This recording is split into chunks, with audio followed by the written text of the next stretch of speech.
You'll see that there is an example which has been done for you. On this occasion only, the conversation relating to this will be played first. Good morning, Mr. Thompson. Can I speak to you for a moment? Of course, Jamie. Come in. Have a seat. I've just finished looking through the reports for this term. It looks like the pupils are doing very well. Mr. Thompson says he's just finished looking through the reports, so B has been circled. Now we shall begin. You should answer the questions as you listen because you will not hear the recording a second time. Listen carefully and answer questions 1 to 5. Good morning, Mr. Thompson. Can I speak to you for a moment? Of course, Jamie. Come in. Have a seat. I've just finished looking through the reports for this term. It looks like the pupils are doing very well. Yes, I think they are. It's all going fine. So, Jamie, what's on your mind? Well, I've been thinking about next month's camping trip, the one for year 10. Yes, we've got it scheduled for the 23rd to the 26th, if I'm not mistaken. Actually, I think it's the 24th to the 27th. Let's just check. Oh, right. Yes, you're right. So... Well, I've been thinking about how we might possibly make this year's event even better than last year's. Not that last year's wasn't great, but... Suggestions for improvement are always welcome, Jamie. So, what have you been thinking about? Well, to tell the truth, I wasn't completely happy with the camp we used last year.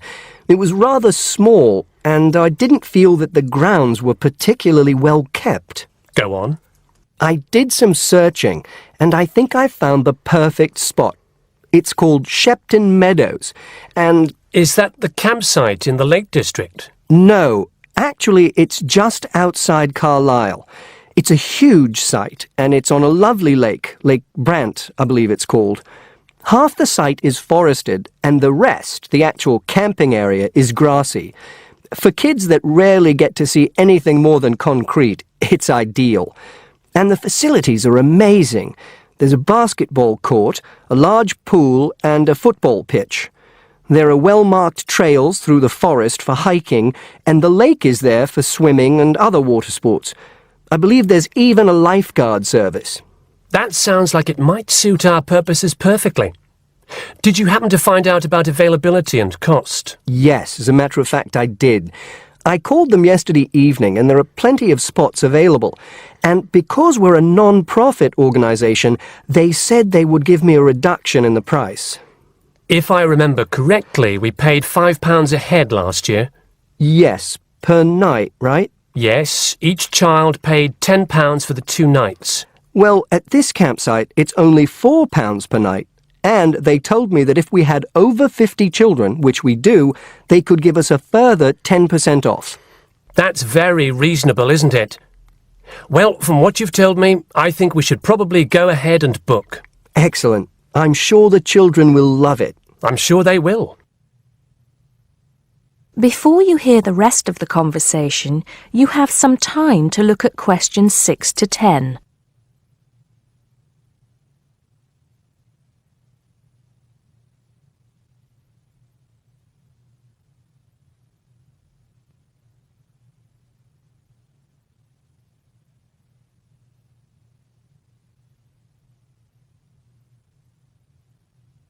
Now listen and answer questions 6 to 10. Now, Jamie, have you given any thought to an itinerary by any chance? As a matter of fact, I have. Wait 1 second. Yes, here it is. I've made a few notes. Okay, so, now, these are just ideas, of course. Yes, go on. Let's hear what you've got. Right. We time it so that we arrive at the camp around 7 on Friday evening. It'll still be light then, and we'll have plenty of time to set up camp and get ourselves settled in. At 8, we could have a barbecue, hamburgers and hot dogs, something that's nice and easy to prepare. And that children love. Yes. Then, lights out would be at 9:30, so the children will get a good night's sleep and be up bright and early at 7 on Saturday morning. Breakfast would be at 7:30, an hour's hiking from 8 till 9, and then a couple of hours at the lake. That would take us up to 11.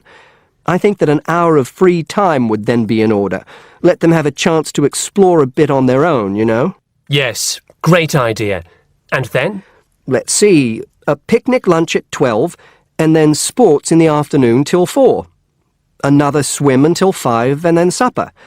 After clean-up, around 6:30, we could have a talk-back session, where the children get a chance to discuss their day and anything else they might have on their minds. Then a campfire and sing-along at 8, back to the tents at 9:30, and, well, that takes care of Saturday. Excellent, excellent. That would certainly keep them busy. What about Sunday? Sunday, right. As on Saturday, same wake-up and breakfast times, and then I thought we could go on a bit of a day trip. There are some caves about an hour's walk from the camp, which I thought the children might find interesting. We could leave at 8, which would mean we'd get to the caves at 9. They could explore for a couple of hours, and we'd head back at 11. 12 o'clock would see us back at the meadows. An hour's swim, and then lunch at 1. Then we could have organized games in the afternoon until supper at 5. It would take us an hour to clean up our sites and pack up. We'd be on the buses at 6 and all set to head back into the city. Well now, you've certainly put a lot of thought into this, Jamie, and it's paid off. I think it sounds wonderful. I can't think of a thing that needs to be changed. Let's go for it. Brilliant! I'll get the itinerary printed up and put it up on the notice board this afternoon. That is the end of section 1. You now have half a minute to check your answers.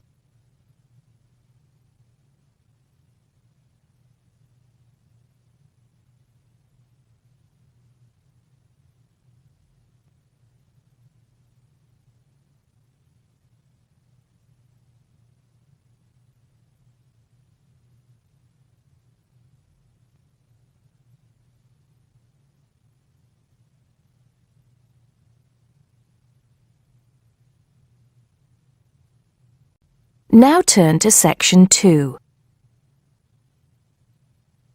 Section 2. You'll hear a man giving information to a group of new university students. First, you have some time to look at questions 11 to 15.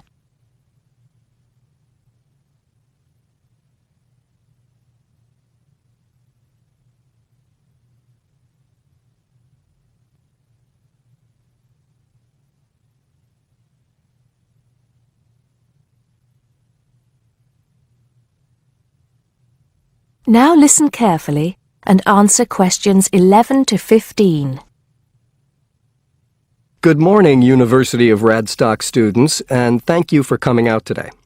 As some of you may already know, my name is Scott Barnes, and I am the director of the Student Services Office here at the university. I'm here today to give you some information about what Student Services has to offer you. To begin with, let me just say that I feel that our office will play an important role in the way that all of you will experience your time here at Radstock as students. Primarily, our center is geared towards providing answers to any questions you may have. Because all of our reception staff are currently enrolled as students at Radstock, we feel that we're in an excellent position to deal with any issues you may face during your time here at the university. As I said earlier, the Student Services Office is mainly a place where you can have your queries answered. However, the office is more than that. For example, if you come and visit us, you can pick up your student discount cards. Now, with these cards, which come at no additional cost to you, you can take advantage of reductions of up to 40% on all forms of public transport in the city. In addition, the cards are honored at many shops and restaurants in the area, giving you the chance to save up to 35% off food, beverages, and other purchases. Our office is also the place you should visit if you would like to get involved in any of the 30 different clubs and societies available at Radstock. Come in any time between 10 and 3 on weekdays and sign up to become a member of the university choir or orchestra, the drama or debating club, the university trivia team, the list goes on and on. For new students, I cannot stress enough how vital it is to participate in the non-academic side of university life. Yes, we are here to work hard and do our best at our studies, but student life is also about having fun and meeting like-minded people. So, bearing that in mind, make sure that you get involved and enjoy yourselves. Before you hear the rest of the talk, you have some time to look at questions 16 to 20.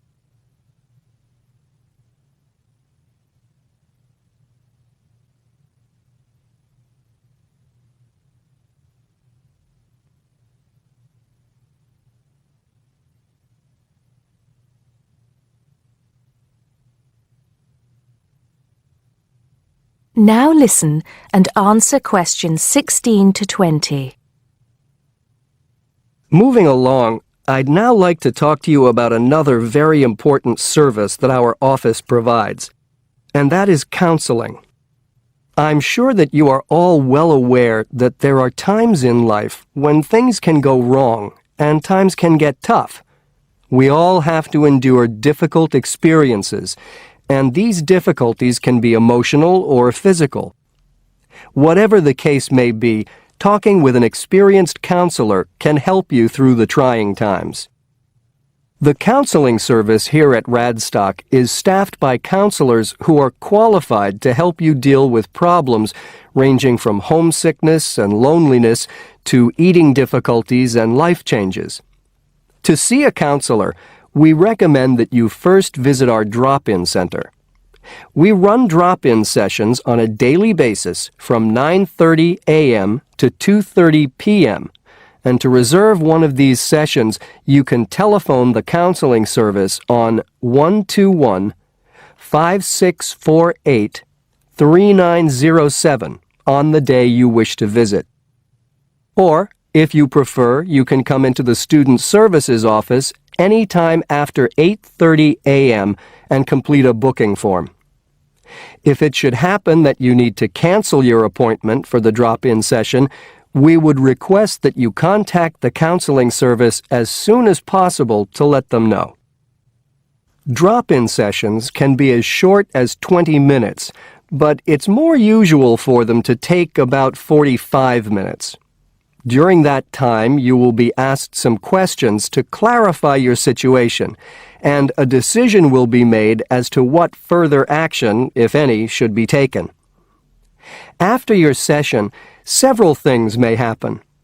Firstly, you may be referred to one of the university's counselors for further counseling, which normally consists of another 8 sessions. Secondly, you may be asked to visit another source of help within the university. Or finally, you may be referred to an external organization. Whatever course of action might be taken, you may rest assured that what goes on in these sessions is treated in strict confidence. I'd also like to mention that the counseling service runs numerous workshops on the campus every year. The focus of these workshops tends to be on personal development, and past topics have included motivation, self-identity, and impression management.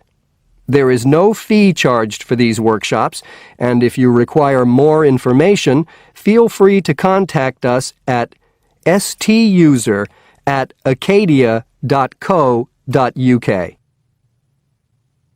That is the end of section 2. You now have half a minute to check your answers.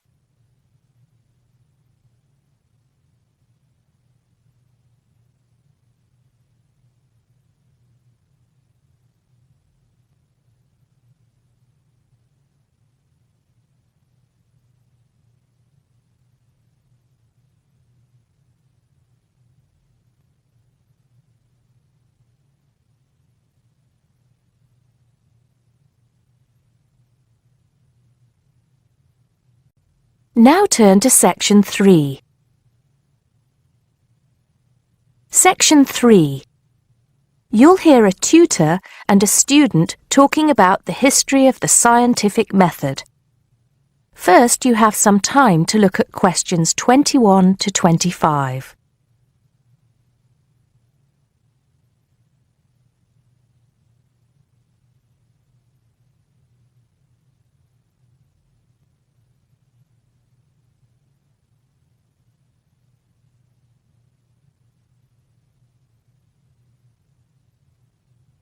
Now listen carefully and answer questions 21 to 25.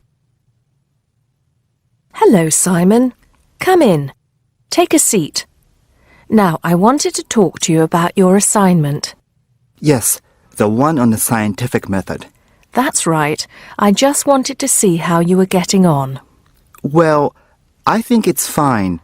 I mean, I haven't done a huge amount of work on it because I've been working on other things. But what I've read so far seems fine. How many of the references that I gave you have you managed to get hold of? Not too many, I'm afraid. It seems that everyone else is working on the same things at the same time. And every time I look, the books are checked out from the library. Right. Well, I think that we can go over the main ground together now. That way, even if you don't manage to go through all the references in detail, you'll still have an overview. What has helped you most so far? I've managed to have a look at 3 of them. I thought that Johnson made some good points, but it was hard to follow the line of her argument. Bradman was simple and straightforward, and I felt as if I got a lot out of that. I wish I could say the same for Whittaker. To be honest, I didn't get very far with that. Okay, that's more or less what I'd expect. So tell me, what have you learned so far about the role of the Egyptians and the Babylonians? Yes. Well, there's evidence that the basic components of the scientific method, examination, diagnosis, treatment, and prognosis, were being used in the early 1600s BC, especially in the treatment of certain illness. Good. Yes, that's right. And the point, of course, is that that represented a considerable advance over relatively simple, non-empirical approaches, which usually attributed anything unknown to the actions of the gods, etc. Of course, the Egyptians and Babylonians did this as well, but what we see emerging here is a willingness to base opinion on systematic study of the real world, which is at the root of the scientific method. I see. Right, yes. And then that reappears later. Yes, although don't get carried away with the idea that it was a simple process of development. By the time we get to ancient Greece, let's take the period towards the middle of the 5th century BC, the rules governing the scientific method were practiced on a widespread scale, but there were still many people who believed that real truth could only be acquired by pure rational thought. Plato, of course, had a great influence on the development of the scientific method during this period. Through his academy. That's right. But then, as we know, a great deal of understanding of the scientific method disappeared as the old world order collapsed. It wasn't until the Middle Ages, sometime before the 11th century, that several versions of the scientific method emerged from the medieval Muslim world, all of which stressed the importance of experimentation in science. Right. I think I've got the historical timeline. Before you hear the rest of the conversation, you have some time to look at questions 26 to 30.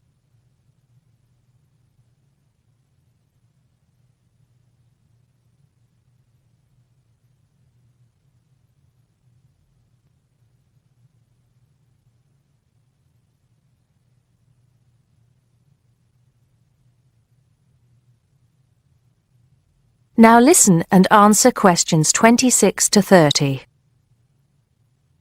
The other thing I'm struggling with slightly is actually pinning down precisely what we mean by the scientific method. I wonder if you could give me some pointers on that. Sure. Well, it's best to think of the scientific method as a series of steps in a process which allows us to find answers to questions about the world around us. So the first step is to identify the problem. What is it that you want to know or explain? And then I think the next step is designing an experiment. But you can't design an experiment unless you know what you want your experiment to tell you. Oh, yes. You need to form a hypothesis to be tested before you design the experiment. So there's a very clear relationship between hypothesis and experiment. Having designed the experiment, then of course you go on to carry out the experiment.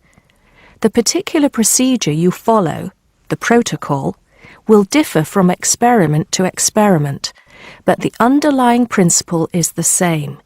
You analyze the data from the experiment in order to confirm or disprove your hypothesis. Assuming the experiment is accurate.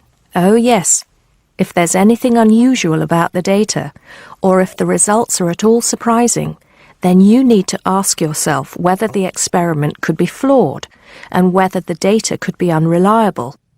If the answer is yes, then it may be necessary to modify the experiment and go through the process again.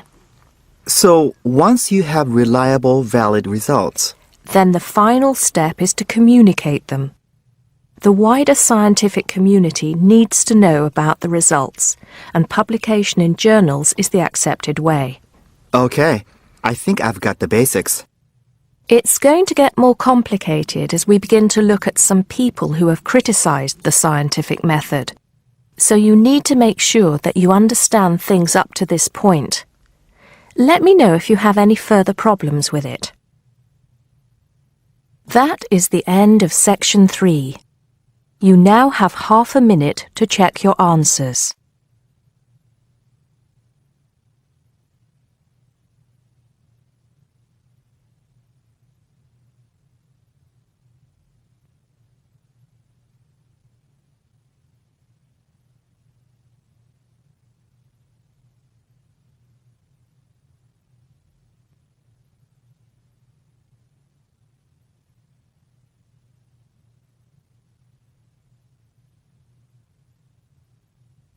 Now turn to section 4.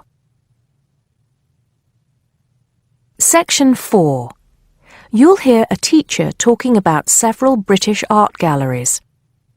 First, you have some time to look at questions 31 to 33.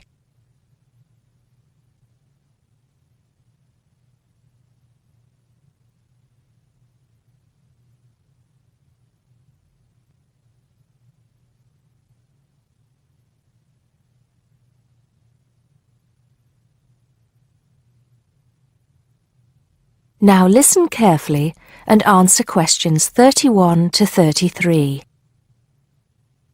Good afternoon. Welcome to the first class of V100 Art and History. The objectives of the course, as you will have seen if you've taken a look at the syllabus, include familiarizing yourselves with the vocabulary and language of art, learning about the basic elements of art and design, and finally, discussing historical periods as they pertain to art. The course will also give you the opportunity to visit some of the many galleries and museums that Britain has to offer. So, having said that, I'd like to spend the rest of today's class talking about 4 of the more important galleries that we will be visiting in the coming year. As most of you already know, or at least I hope most of you know, there are 4 Tate galleries in all. To begin, I'd like to tell you a little bit about the Tate Modern. Tate Modern is located in a very busy part of London called the South Bank. It's close to 2 world-renowned tourist attractions, St. Paul's Cathedral and Shakespeare's Globe Theatre. Now, interestingly enough, Tate Modern is housed in what was a power station built in several stages between 1947 and 1963. It was closed down in 1981 and reopened as a gallery in the year 2000. Tate Modern consists of 5 levels. with the Tate collection being shown on the 3rd and 5th levels. On level 2, the works of contemporary artists are exhibited, while level 4 is used for holding large temporary exhibitions. Since this museum opened, it has become a popular spot for both Londoners and tourists alike. And believe it or not, it doesn't cost anything to get in to see the collection displays. Before you hear the rest of the talk, you have some time to look at questions 34 to 40.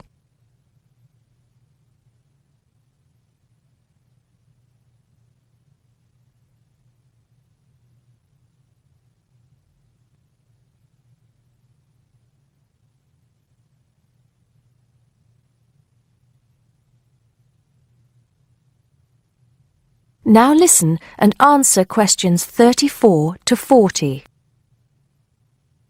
Now, the second gallery I'd like to talk about is Tate St. Ives, which is in Cornwall. It was built on the site of a gasworks, and it overlooks Porthmeor Beach. Tate St. Ives is housed in a 3-story building that was designed by the architects Evans and Shalliff. It was established in 1993, 7 years before Tate Modern was opened, and the gallery exhibits the works of modern British artists, including members of the St. Ives School, a group of artists living and working in the area from the 30s onwards. In later lectures, we'll be looking at the work of some of the artists who belong to that group and the ways in which they influenced each other. Okay, am I going too fast for any of you? No? Good. Next, I want to talk about Tate Britain, which is a gorgeous gallery situated right in the heart of Westminster. Tate Britain was the first of the 4 Tate galleries to open, and it was established in 1897. It was built on the site of an old prison, and when it first opened its doors, it was called the National Gallery of British Art. Later, it became known as the Tate Gallery, after the man who founded it, Sir Henry Tate. During its lifetime, Tate Britain has been damaged twice, once by floodwaters from the River Thames, and once by bombings during World War II. This gallery has an interesting range of exhibitions of historic and modern art from 1500 up to the present day. Now, the last gallery I'd like to tell you about is called Tate Liverpool. It's not hard to figure out where this gallery is located, is it? It was opened in 1988 to exhibit displays from the Tate collection, and it also has a program of temporary exhibitions. Tate Liverpool is housed in what was once a warehouse, and for some years it was one of the biggest galleries of modern and contemporary art in the UK. Well, that's a brief overview of just a few of the galleries we'll be visiting. I'd like now to look in a little more detail at what you can expect to see in each of these galleries, starting with Tate Britain. That is the end of section 4. You now have half a minute to check your answers.